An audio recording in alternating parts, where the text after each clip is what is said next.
आगे चलते हैं students, one by one questions discuss कर लेते हैं। Give the names, electronic configuration and occurrence of S block elements. तो स्टूडेंट्स हमने चैप्टर के स्टार्ट के अंदर जो हमने अकरेंस वाला और इलेक्ट्रॉनिक कॉन्फ़िगरेशन का जो टेबल पूरा हमने गो थ्रू किया था, हम उसको मेंशन कर देंगे तो हमारा ये आंसर जस्टिफाई हो जाएगा। स्टूडेंट्स याद रखिएगा कि पूरे एस ब्लॉक एलिमेंट्स का पूछा है, तो आपने क्या करना है कि अल्किलाई और अल्कलीन अर्थ मेटल्स दोनों को डिस्कस करना है, दोनों के अकरेंस के बारे में बात करेंगे और आप इलेक्ट्रॉनिक कॉन्फ़िगरेशन के बारे में बात करेंगे। यानी कि जस्ट आपने इन्हीं फैक्टर्स को डिस्कस करना है, नेम्स को, इलेक्ट्रॉनिक कॉन्फ़िगरेशंस को एंड देन स्टूडेंट्स अकरेंस को। देन स्टूडेंट्स आगे चलते हैं, आपके पास क्वेश्चन नंबर 4B है, discuss the peculiar behaviour of lithium with respect to other members of alkali metals. तो स्टूडेंट्स आपके पास लिथियम के पेक्यूलर बिहेवियर के 15 पॉइंट्स हैं अलोंग विद देयर रिएक्शंस। सबसे पहले तो स्टूडेंट्स आप इसकी रीजन लाजमी लिखेंगे कि आपके पास जो लिथियम का पेक्यूलर बिहेवियर है वो क्यों है। यानी कि आपने बताना है कि चार्ज डेंसिटी का उसके अंदर है, उसका जो साइज है वो बहुत ज़्यादा स्मॉल है, 123 पिकोमीटर है। देन स्टूडेंट्स उसका जो शील्डिंग इफेक्ट है वो कितने इलेक्ट्रॉन्स पे कंपोज्ड है। देन स्टूडेंट्स आप ये भी उसके अंदर देख रहे होंगे कि आपके पास इलेक्ट्रोपॉजिटिव कैरेक्टर कितना कम है। यानी कि स्टूडेंट्स ये फैक्टर आप लाजमी मेंशन करेंगे। देन स्टूडेंट्स आप उन पॉइंट्स को डिस्कस करेंगे और उन पॉइंट्स में भी स्टूडेंट्स मैंने आपको कंसेप्चुअल वीडियोस में समराइज कर दिया था कि आपने कुछ बातें कैसे याद रखनी है, तो आपको पूरे के पूरे जो कैरेक्टर्स होंगे वो खुद ही ऑटोमेटिकली आपको मेमोराइज रहेंगे। आगे चलते हैं स्टूडेंट्स, क्वेश्चन नंबर 5 डिस्कस करते हैं। आपके पास है discuss the trends in chemical properties of compounds like oxides, hydroxides, carbonates, nitrates and sulphates. तो स्टूडेंट्स आप क्या करेंगे, आपने कंपाउंड्स की जो कंपैरिजन है वो करना है जो हमने डिस्कस किया था। सबसे पहले तो स्टूडेंट्स उसको ऐसे क्वेश्चन को लिखने का की ये होता है कि आपने तमाम जो कंपाउंड्स हैं उनको अलग अलग तो डिस्कस करना है, लेकिन आप हेडिंग्स बना के करेंगे। यानी कि आप अल्कलाई मेटल्स के लिए अलग हेडिंग बनाएंगे और आप अल्कलीन अर्थ मेटल्स के लिए अलग। यानी कि आप इनको अलग अलग जब आप इनको डिस्कस करेंगे तो ज़्यादा अच्छे से आपके पॉइंट्स क्लैरिफाई हो रहे होंगे कि आप कहना क्या चाह रहे हैं। देन स्टूडेंट्स मूविंग फॉरवर्ड, आपके पास क्वेश्चन नंबर 6 है, compare the chemical behaviour of lithium with magnesium. यानी कि आपने कंपेयर करना है लिथियम को मैग्नीशियम के साथ। तो स्टूडेंट्स आपने सबसे पहले सिमिलैरिटीज पे बात करनी है, फिर आपने बात करनी है कि वो डिफरेंट कैसे हैं आपस में। सबसे पहले तो स्टूडेंट्स डायगनली एग्जिस्ट कर रहे होते हैं लिथियम और मैग्नीशियम, ऑपोजिट होते हैं diagonally. Both lithium and magnesium have similar ionic sizes, same होते हैं स्टूडेंट्स इनके।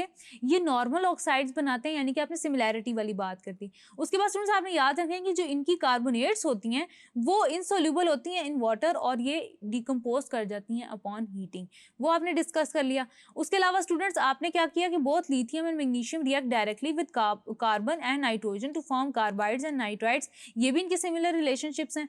देन स्टूडेंट्स आपने इनके नाइट्रेट्स का डिस्कस कर लेना है, यानी कि मेन स्टूडेंट्स जो आपके रिएक्शंस मैच कर रहे थे आपने उनके बारे में बात करनी है। तो स्टूडेंट्स ये जो आपके पास रिलेशनशिप होता है जिसमें आप डायगोनल एलिमेंट्स के कैरेक्टरिस्टिक्स आपस में डिस्कस कर रहे होते हैं पीरियोडिक टेबल के, क्योंकि स्टूडेंट्स आपके पास मोर ऑफन वो मैच कर रहे होते हैं, तो स्टूडेंट्स इस रिलेशनशिप को कह रहे होते हैं हम डायगोनल रिलेशनशिप। तो स्टूडेंट्स आपके पास ये जो क्वेश्चन है पर्टिकुलरली ये डायगोनल रिलेशनशिप को सिग्निफाई कर रहा है कि आपके पास लिथियम और मैग्नीशियम एक दूसरे से डायगोनली कैसे रिलेटेड हैं और उनकी प्रॉपर्टीज कैसे एक दूसरे से मैच या डिफर कर रही होती हैं। आगे चलते हैं स्टूडेंट्स, आपके पास क्वेश्चन नंबर 7A है, mention the properties of beryllium in which it does not resemble with its on family. यानी कि स्टूडेंट्स आपने पेक्यूलर बिहेवियर ऑफ बेरिलियम को डिस्कस करना है, वन बाय वन वही पॉइंट्स आपने डिस्कस करने हैं जो ऑलरेडी मेंशन है। और स्टूडेंट्स आपने वो वाला रिएक्शन लाजमी लिखना है जिसके अंदर beryllium is reacting with sodium hydroxide to generate sodium beryllate plus hydrogen. Then students आपके पास क्वेश्चन नंबर 7B आता है, why the aqueous solution of sodium carbonate is alkaline in nature. तो स्टूडेंट्स इसको हमने डिस्कस किया था कि सोडियम कार्बोनेट जो वाटर के साथ रिएक्ट करता है तो आपके पास कार्बोनिक एसिड जनरेट करता है और आपके पास सोडियम हाइड्रोक्साइड जनरेट करता है। स्टूडेंट्स आपके पास जो कार्बोनिक एसिड है ये बहुत ज़्यादा वीक एसिड है, क्योंकि स्टूडेंट्स आपके पास ये बहुत ज़्यादा वीक एसिड है तो होता ये कि उसकी जो एसिडिटी उतनी साउंड नहीं होती, तो जो बेसिसिटी होती है सोडियम हाइड्रोक्साइड की वो बहुत ज़्यादा साउंड होती है, जिसकी वजह से स्टूडेंट्स आपके पास क्या होता है कि ये आपके पास जो सोल्यूशन होता है पूरा ये ज़्यादातर बेसिक होता है इन नेचर। देन स्टूडेंट्स आपके पास क्वेश्चन नंबर 8A आता है, describe the diagram with manufacture of sodium by down cell. तो आपने स्टूडेंट्स जो डाउन सेल के लिए आपने स्केच बनाना है, उसकी वर्किंग बतानी है, एट एनोड एट कैथोड आपके क्या रिएक्शंस हो रहे हैं, नेट रिएक्शन क्या आ रहा है, उन सबको स्टूडेंट्स आप हेडिंग्स बना के वन बाय वन डिस्कस करेंगे और स्टूडेंट्स एट द एंड आप सिग्निफिकेंस भी डिस्कस कर रहे होंगे कि आपके पास इस होल प्रोसेस की क्या आ रही है। तो स्टूडेंट्स आपके पास क्वेश्चन नंबर 8B भी इसी हवाले से है कि point out the 3 advantages of this process. तो स्टूडेंट्स हमने इसको कॉन्सेप्चुअल वीडियोस में डिस्कस किया था कि कोई मेटालिक फॉग नहीं प्रोड्यूस हो रही होती, लिक्विड सोडियम आपको इजीली 600 डिग्री सेल्सियस पे मिल रहा होता है इंस्टेड के 800 डिग्री सेल्सियस पे आपको मिलता ज़्यादा। देन स्टूडेंट्स आपके पास मटीरियल है किसी भी बाय प्रोडक्ट से अटैक्ड नहीं होता during electrolysis. Then students moving forward आपके पास आगे चलते हैं, क्वेश्चन नंबर 9A है, compare the physical and chemical properties of alkali metals with those of alkaline earth metals. तो स्टूडेंट्स आपने अल्कलाई और अल्कलीन अर्थ मेटल्स का एक कंपैरिजन ले लेना है। अल्कलीन अर्थ मेटल्स के मेल्टिंग और बॉइलिंग पॉइंट्स ज़्यादा होते हैं as compare to that of alkali metals. Atomic और आयनिक रेडियाई भी, जो एटॉमिक और आयनिक रेडियाई होते हैं वो स्मॉलर होते हैं। जैसे स्टूडेंट्स आप नॉर्मल भी जानते हैं कि आपके पास किस तरह से जो है ना एटॉमिक साइजेस वो आपस में डिफर कर रहे होते हैं, वही डिफरेंसेस आपने कंपैरिजन कर लेना है। न्यूक्लियर साइज की वजह से आपके पास आयनाइजेशन, न्यूक्लियर चार्ज की वजह से आपके पास आयनाइजेशन एनर्जी पे क्या डिफरेंस आ रहा होता है, इलेक्ट्रोपॉजिटिविटी और मेटालिक कैरेक्टर किस तरह ज़्यादा या कम होता है, उसको आपने डिस्कस करना है। देन स्टूडेंट्स आपको अच्छी तरह पता है कि alkaline earth metals are comparatively denser and harder than that of alkali metals of group 1A। Then students आप बात करते हैं लो आयनाइजेशन एनर्जी की वजह से रिएक्टिविटी की बात करेंगे। देन स्टूडेंट्स आपने बात करना है कि आपके पास both alkaline alkaline earth metals reducing agents होते हैं, लेकिन अल्कलीन अर्थ मेटल्स आपके पास वीकर रिड्यूसिंग एजेंट्स होते हैं as compare to that of alkaline metals. Then students आप ये डिस्कस करेंगे कि अल्कलाई और अल्कलीन मेटल्स ऑक्साइड्स जो हैं वो ऑक्सीजन के साथ रिएक्ट करके मेटालिक ऑक्साइड्स बनाती हैं। उसके अलावा स्टूडेंट्स आपने बताना है कि विगरसली कैसे रिएक्ट करते हैं वाटर के साथ टू प्रोड्यूस हाइड्रोक्साइड। उसके अलावा स्टूडेंट्स आप कंपैरिजन इस उस बेस पे भी कर सकते हैं कि आप वो तमाम रिएक्शन जिनके नतीजे में डिकम्पोजिशन हो रही होती है आप उनको मेंशन कर सकते हैं। उसके अलावा स्टूडेंट्स हैलोजेंस के साथ कैसे रिएक्ट कर रहे होते हैं, यानी कि आपने सिमिलैरिटीज और डिफरेंसेस के जो पॉइंट्स हैं उनको इकट्ठा करके लिख देना है। तो स्टूडेंट्स आपका ये जो क्वेश्चन है वो जस्टिफाई हो रहा होगा। देन स्टूडेंट्स आपके पास क्वेश्चन नंबर 9B है, what happens when lithium carbonate is heated. तो लिथियम कार्बोनेट जब हीट होगा तो स्टूडेंट्स वो डिकम्पोज हो जाएगा अपनी ऑक्साइड के अंदर।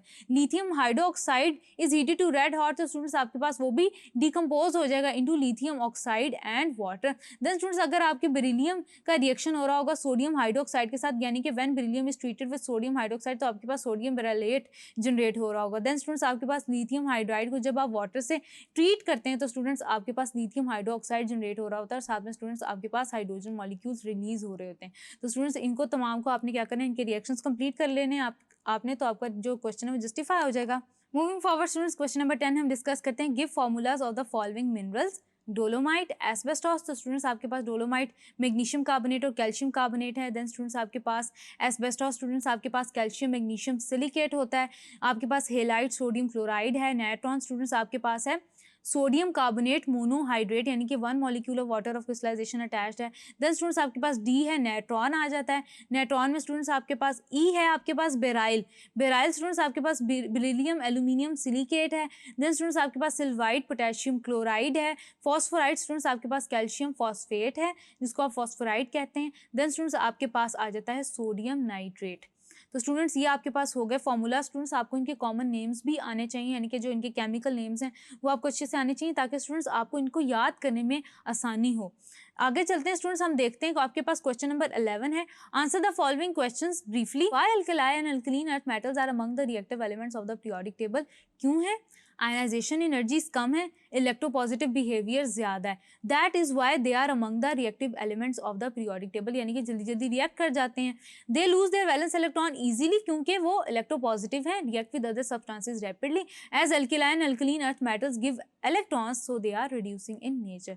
तो स्टूडेंट्स ये आपके पास रिड्यूसिंग, यानी कि आपने 3-4 पॉइंट्स लिख के अपनी बात जस्टिफाई कर लेनी है। आगे चलते हैं students, why lime water turns milky with carbon dioxide but becomes clear with excess carbon dioxide. यानी कि स्टूडेंट्स आपने क्या किया, लाइम वाटर था आपके पास, आपने कार्बन डाइऑक्साइड उसमें से पास कराई, तो आपके पास क्या हुआ स्टूडेंट्स के इनसोल्यूबल सॉल्ट आपके पास बन गया। इनसोल्यूबल सॉल्ट ने क्या किया कि आपके पास लाइम वाटर को, इनसोल्यूबल सॉल्ट ने स्टूडेंट्स आपके पास क्या किया कि आपने पूरे सोल्यूशन को टर्बिड कर दिया, यानी कि मिल्की कर दिया। अब स्टूडेंट्स क्या होगा कि जब आप और ज़्यादा कार्बन डाइऑक्साइड उस सोल्यूशन में से पास कराएंगे जो कि टर्बिड सोल्यूशन होगा, तो स्टूडेंट्स क्या होगा कि आपका जो कैल्शियम कार्बोनेट है वो क्या होगा कि वाटर और कार्बन डाइऑक्साइड के साथ रिएक्ट करके कैल्शियम बाई कार्बोनेट जनरेट करेगा। तो एज अ रिजल्ट स्टूडेंट्स आपके पास क्या होगा कि कैल्शियम कार्बोनेट आपके पास बनेगा, तो सोल्यूशन क्लियर हो जाएगा। वो क्यों? क्योंकि स्टूडेंट्स आपके पास जो कैल्शियम बाई कार्बोनेट है वो वाटर सोल्यूबल है। दैट इज वाई स्टूडेंट्स आपके पास पूरा सोल्यूशन जो है वो क्लियर हो जाएगा। देन स्टूडेंट्स आपके पास है how gypsum is converted into plaster of Paris, यानी कि आप 100 से ऊपर हीट करते हैं जिप्सम को, it loses its 1/3 water of crystallisation and gets converted into plaster of Paris. Then students आपके पास नेक्स्ट है why 2% gypsum is added in the cement, इसको हमने स्टूडेंट्स डिस्कस किया था। पोर्टलैंड सीमेंट आप बनाते हैं स्ट्रांगली हीट करके mixture of clay and limestone, final product होती है क्लिंकर, उसे कूल करते हैं और उसके अंदर आप ऐड करते हैं, उसको पाउडर के अंदर कन्वर्ट करने के बाद आप उसके अंदर 2% जिप्सम इसलिए डालते हैं ताकि सेटिंग टाइम इंक्रीज हो जाए, जल्दी सीमेंट की हार्डनिंग हमें अचीव ना हो, दैट इज वाई। तो स्टूडेंट्स ये क्वेश्चन आपका बहुत इंपॉर्टेंट है एग्जाम्स के पॉइंट ऑफ व्यू से। देन स्टूडेंट्स आपके पास पार्ट ई है why lime is added to an acidic soil. तो स्टूडेंट्स हमने डिस्कस किया था कि एसिडिक सॉइल्स जो होती हैं उनकी जो पीएच होती है वो बहुत कम होती है, तो उसको नॉर्मलाइज करने के लिए, न्यूट्रलाइज करने के लिए, इंक्रीज करने के लिए हम क्या करते हैं, लाइम ऐड करते हैं, ताकि स्टूडेंट्स आपके पास क्या हो, फॉस्फोरस जो है वो सोल्यूबल हो जाए, ताकि प्लांट ग्रोथ जो है वो एसेंशियली रेगुलेट हो सके। देन स्टूडेंट्स आपके पास नेक्स्ट है how lime and sand are use to make glass. Students आप क्या करते हैं कि लाइम के अंदर जब सिलिका ऐड कर लेते हैं डेफिनेट प्रोपोर्शंस के अंदर, तो आपके पास कैल्शियम सिलिकेट बनता है which is the material of glass and is important basis for the glass manufacture like we discussed earlier. Then students आपके पास जी पार्ट आता है how lime mortar is prepared. तो स्टूडेंट्स आप क्या करते हैं, लाइम मोटार से आप क्या करते हैं, स्लेट लाइम का एक वॉल्यूम लेते हैं, 3 वॉल्यूम आप ले लेते हैं सैंड के यानी कि सिलिका के, उनको ऐड कर लेते हैं वाटर के साथ, तो एक थिक पेस्ट बन जाती है। अब उसको आप प्लेस करते हैं स्टोन्स और ब्रिक्स के अंदर, यानी कि आप वॉल्स वगैरह बनाते हैं, जब अपनी आप कंस्ट्रक्शन कर रहे होते हैं तो आप उस मटीरियल को यूज़ करते हैं, और एज अ रिजल्ट स्टूडेंट्स आपका क्या है कि इंफ्रास्ट्रक्चर मेंटेन करने में आपको हेल्प आउट होती है लाइम मोटार या ऑर्डिनरी मोटार की, जिसके लिए आप स्टूडेंट्स केमिकल इक्वेशंस भी लाजमी लिखें। हैविंग सेड दैट स्टूडेंट्स हमारी एक्सरसाइज आज कंप्लीट होती है। आई होप कि स्टूडेंट्स आपको मेरा समझाया हुआ एक एक क्वेश्चन ऑब्जेक्टिव अच्छे से समझ आया होगा। This is your on screen chemistry instructor Imsha sir signing off from tutoria.pk. Inshallah we'll see you in the next video with next chapter. Till then take care. Allah Hafiz.